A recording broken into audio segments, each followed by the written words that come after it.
The morning the HOA taped that red final notice on my grandpa's mailbox, something in me snapped. It wasn't paper, it was a slap to a man who still irons his Sunday shirt and stands when the flag goes by. Grandpa's place sits at the edge of our small town, white farmhouse. Tin roof that sings when the north wind kicks up, and a porch that's heard more prayers and laughter than most churches. Behind the barn, in a pen he built with his own hands, live his pride, enjoy 3 Gloucester old spot pigs he calls Sugar, Biscuit, and Duke. I was sipping coffee on the steps when I saw Herkerin. Every town has one. Clipboard queen, HOA president. Visor tight enough to squeeze the mercy out of her. She marched down the gravel like she owned it, to committee ducklings in tow. This property is in violation, she announced, peeling tape like she was awarding herself ribbons.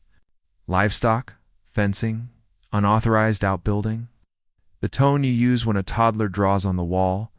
Grandpa pushed himself up, slow but steady, palm on his knee. "Ma'am," he said, tipping his cap because he's polite even when folks don't earn it. "We were here before the HOA. This is farm ground.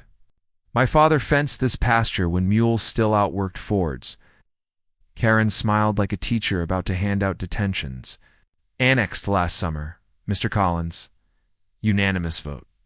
Your parcel is inside our covenants now. You'll remove the pigs, repaint the barn, bring the fence to code. 30 days. Or we begin fines and legal action." She patted the red paper on the mailbox with crisp, mean little taps. Sugar snorted, pushing her pink nose through the rails like she was sniffing around for her heart. Karen recoiled. "And the odor," she added, fanning herself with the clipboard. "Neighbors have complained." "Neighbors?" I asked. "You mean the folks who moved in last spring, built a house 2 feet over the ridgeline, and gripe when tractors pass at dawn?" Heat rose in my voice. I'm not proud of my temper, but there's a special kind of anger when someone tries to rewrite your family history with office supplies. "If you'd like to discuss this respectfully," Karen said, "we have a board meeting tonight. But the notice stands. 30 days. She stuck a second paper on the fence post, for good measure. When she left, the quiet rushed back and the windmill squeaked, hens clucked. Sugar grumbled softly like a cat purring in a different language. Grandpa lowered himself into the rocker, eyes on the pasture. "Your grandmother named those pigs," he said, voice turning gentle. Said the pen sounded like a Sunday kitchen sugar biscuit dough, Duke barking under the table. He chuckled once, then it thinned. "I know what this is, son. They want the view, not the story that made it." We set up in the dining room where the light is best, laying out deeds like maps to treasure you forget you already own. Old paper, soft as a Bible page. The original DID pre-HOA. Pre-subdivision carried a clause in my great-granddad's careful script. Agricultural use to be preserved in perpetuity. Next to it, a county plat map tattooed with pencil notes from decades of fence fixes and creek shifts. On top, the latest tax record with AG stamped bold enough to quiet doubt. "Annexed unanimous," my foot grandpa muttered. "They never asked me." Voted in a room I never entered. By sundown, we had a stack of history tied with twine and hope. I called Sheriff Daylode friend, steady as a fence post. He rolled up slow, lights off. "Small towns keep the peace and drink bad coffee."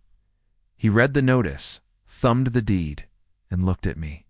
"Civil matter mostly," he said, voice like gravel, "but they can't force rules on land that ain't theirs to rule. County zoning beats HOA every day, ending in Y." He tapped the deed. "This here? That's a story a judge will hear." We went to the board meeting anyway. I wanted to look the people in the eye who thought they could shove a 90-year-old man off his porch with printer ink. The clubhouse smelled like lemon cleaner and new carpet. Respect, harmony, pride, hung in frames on the wall like a punchline. Kieran had a gavel like she'd earned it in battle. 40 chairs. 20 souls. A few familiar faces who used to wave as Grandpa drove hay home. Stacked higher than good sense, she opened with violations of note. And Grandpa's pigs were first on the projector, words like blight, depreciation, standards. A slide of Sugar's muddy nose, as if that were a crime. I raised my hand. Ignored. I stood. Gavel. Tight faces. That moment when civility is just a coat of paint and the old wood shows through. "Sit down," she snapped. "You're out of order." "I didn't, ma'am," I said. "Steady. You annexed a farm without the farmer. You're trying to evict a 90-year-old, man off ground that raised half your neighbor's kids on July tomatoes and October bonfires. You want the porch swing without the porch stories." Murmurs. A couple nods. Someone cleared a throat like he'd swallowed his courage wrong. Karen's smile turned into a paper cut. 30 days, she repeated, cracking the gavel like thunder. "Or we place a lien." Meeting adjourned. The room emptied like leaves sliding into a gutter. Out in the cool night, Grandpa squeezed my arm before I opened his door. "They picked the wrong family," he said, and for a second, I saw the young man he used to be, home from war. Courting the prettiest girl in the county, building a life with a hammer, a prayer, and the patience of a man who knows seasons turn, back at the farm. The barn light through a warm cone where dust drifted like lazy snow. Sugar, Biscuit, and Duke settled into straw. I stood there longer than I needed, counting breaths and thinking what 30 days really meant. It meant for Sundays to make things right. And I promised myself, the next time Karen marched down our gravel, she'd learn what it feels like to stand on ground you can't move with a vote. Morning. We took the dia donned, my temper to the county recorder. The old building smells like damp paper and coffee that's been warming an hour too long. Miss Jeannie, who's worked there since folks used pencils for math, squinted at the file like it might wink back. "Mr. Collins," she said to Grandpa, with that Sunday best respect she's always given him. "Your parcel is, and always has been, agricultural." "What about the annexation?" I asked. "HOA says they pulled us in last summer." Jeannie slid on her readers, clicked through records with librarian patience and surgeon precision. "They recorded an amended plat," she said, "but tap. They failed to attach owner consent for this lot. Required under county ordinance. You can't annex what didn't sign on. Not out here." Something unclenched between my shoulders. "Can you certify that?" She smiled. "I can copy and stamp until your pickup sags, then lower the board chair before your visor friend emailed me asking if older parcels could be rolled in without signatures." I said no. "Some folks only hear what they want." We left with a folder thick enough to stop a .22. In the hallway, we bumped into Lyle, a retired surveyor who knows every fence post by middle name. "Heard there's trouble," he said, tugging his cap. "Your line runs Creek Bend to Cottonwood. Been that way since horses outran talk." He offered to remark the corners, just to make the boundaries sing. That afternoon, we walked the line. Detector chirping, tape pulling, sun laying warm on our necks. Lyle drove new stakes by the old, pink flags fluttering like the land itself raising a hand to speak. On the backside, where the subdivision fence nudges too close, Lyle frowned. "They're 8 inches onto your ground." Not much, but law cares about lines, not inches. We called Sheriff Dale not to start trouble, just to keep peace.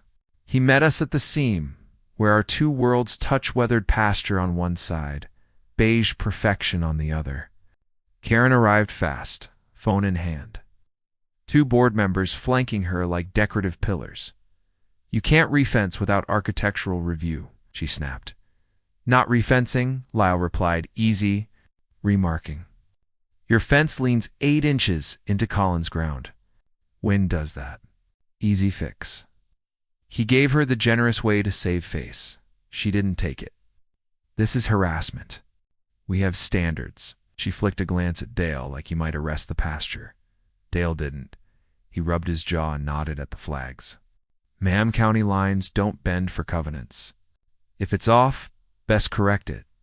As for the pig's right to farm is pretty clear. Odor alone doesn't beat 100 years of bacon. Two bright flags of fury lit Karen's cheeks. We'll see what a judge says. She spun on her heel, phone already at her ear. Duke oinked like he got the joke. 2 days later, thick envelope hit Grandpa's porch HOA emergency petition for an injunction. Same demands dressed in legal lace. Remove pigs, repaint barn, pay fines. They quoted odor ordinances, misread zoning, attached 6 neighbor complaints, 3 with wrong lot numbers. One describing pigs on Maple Lane, which is 2 miles south and has never hosted a hog unless you count the parade. Karen's signature glittered on every page. We hired Miss Ramascum lawyer, boots with her suit, listens more than she talks. She spread the papers on her conference table, read quiet, then tapped the missing consent forms. They've overreached, she said. We'll ask for a stay and a quick hearing. She looked at Grandpa. You've done nothing wrong, sir. You've done what your deed says you can do. Court feels like inviting strangers into your living room and asking them to grade your family. The judge was practical glasses on a chain, patient frown. Karen sat with a contract attorney wearing a tie the color of new money. They opened with nuisance, property values, community expectations, then played a zoomed-in phone video of Sugar's snout like she was a monster and not a 600-pound sweetheart who likes apples. Ms. Ramos walked the judge through the paper trail. Original deed with perpetual agricultural use. Stamped zoning maps. Jeannie's certified records showing no owner consent. Lyle's survey notes and photos of the encroaching fence. She never raised her voice. Truth can fill a room without shouting. Karen asked to speak, blessed the judge for letting her. This isn't about pigs, Karen said, which made half the courtroom smile because of course it was. It's about standards. The smell, the noise, the devaluation. The smell of what? The judge asked gently. A farm. In a county zoned for farms? She lifted the deed. This land told its story long before your association wrote its first rule. The judge granted the steno fines, no liens, no removal until a full hearing on annexation. She ordered the HOA to address the fence encroachment within 30 days. Karen's face did a small contained earthquake. The gavel fell with a soft, satisfying rap. On the courthouse steps, neighbors I didn't know we had shook Grandpa's hand. A retired teacher said his daddy bought their first hog right out of our pasture. A young mom said her kid waves to Sugar from the bus. Even the HOA treasurer mumbled that maybe the board moved a little fast. Karen barreled past, visor flashing like a warning light. That evening, the sky turned the color of peaches and coals. Grandpa cradled sweet tea, turning the jar slow. Your grandma used to say, there's 2 kinds of power, he murmured.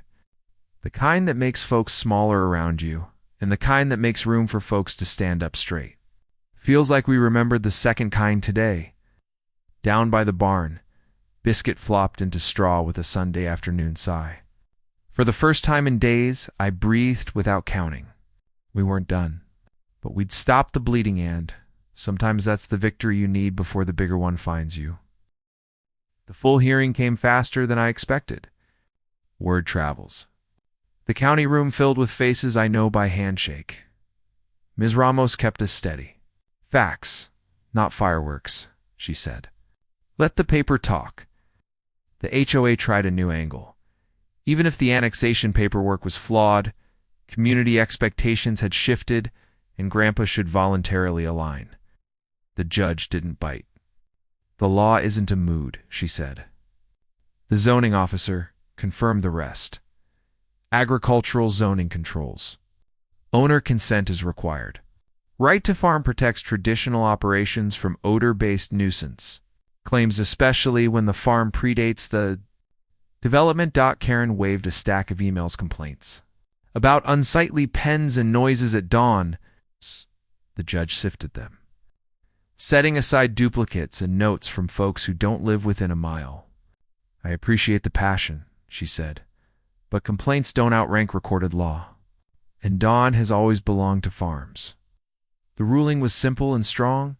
The HOA's annexation of Grandpa's parcel was invalid. The injunction was denied with prejudice. The HOA was instructed to correct the fence and cease enforcement on Grandpa's property. Any fines were null. The judge suggested the HOA revisit its outreach. Community means more than covenants. You'd think Karen would accept it. Pride is a stubborn crop. The next week, a crew arrived at dawn on the subdivision side to pull posts, reset them on the true line, and stain the boards a color called sable evening, which looked a lot like we lost but were tidy. I brought water, because when folks sweat in your sun, you help.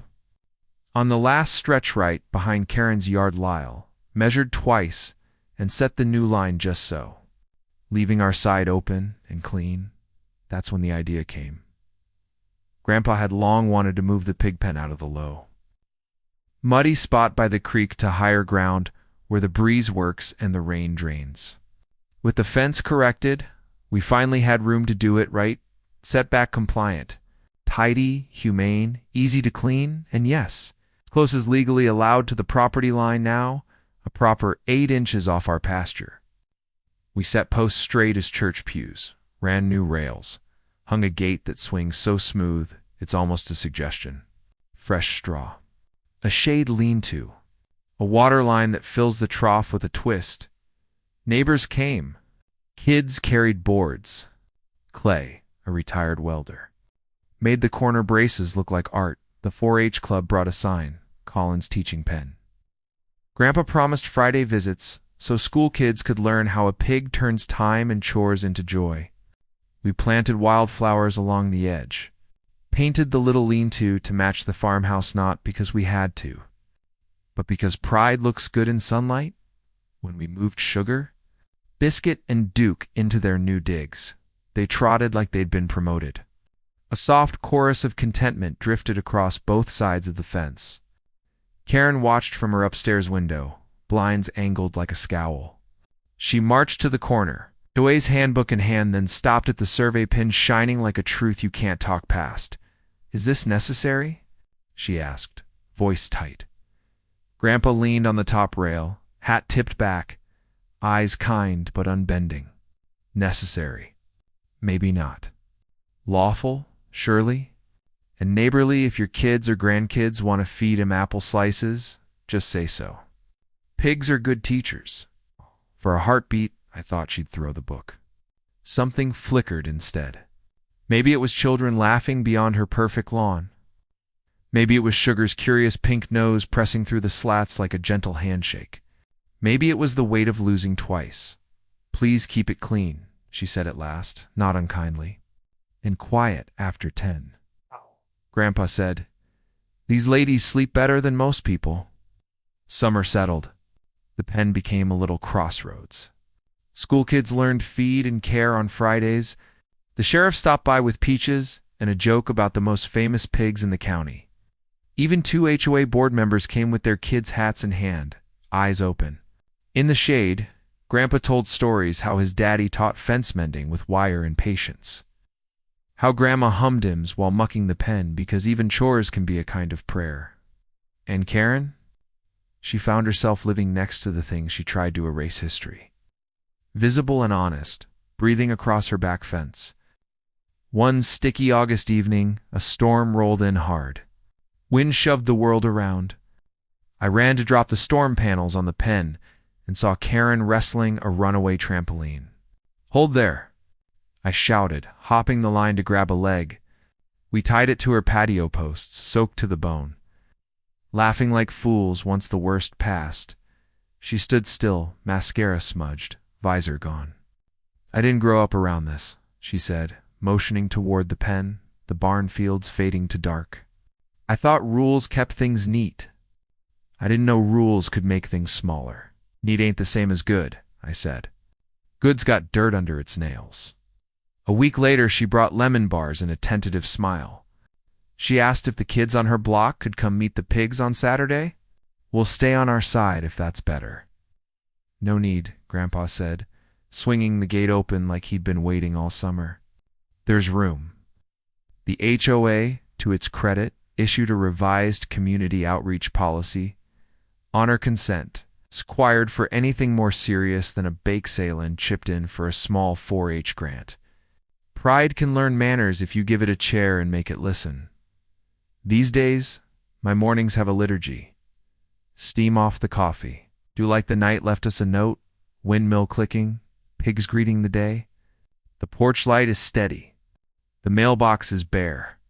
And across the fence that's finally set right, I sometimes see Karen's grandkids feeding sugar-thin apple slices, giggling when a gentle pink mouth takes it from their fingers. Justice came quiet the best way it does. Not handcuffs or headlines, but truth set straight and a fence put right. Grandpa kept his pigs. The farm kept its story. And the person who tried to erase both now lives beside a sound she didn't know she needed to hear. "What?" I learned. Sometimes standing up for what's right isn't about shouting louder. It's bringing the oldest paper to the newest table and letting it speak. It's neighbors remembering where they stand. It's building a place where a kid can feed a pig on Saturday and learn that roots matter. If you've ever had to fight for your family's ground or been told your story didn't belong where it started, you're not alone. Have you tangled with an HOA like this? Share your story in the comments. I read every single one. And if you believe some fights are worth having, hit subscribe. Let's stand up together, porch to porch, fence to fence, and keep what's good.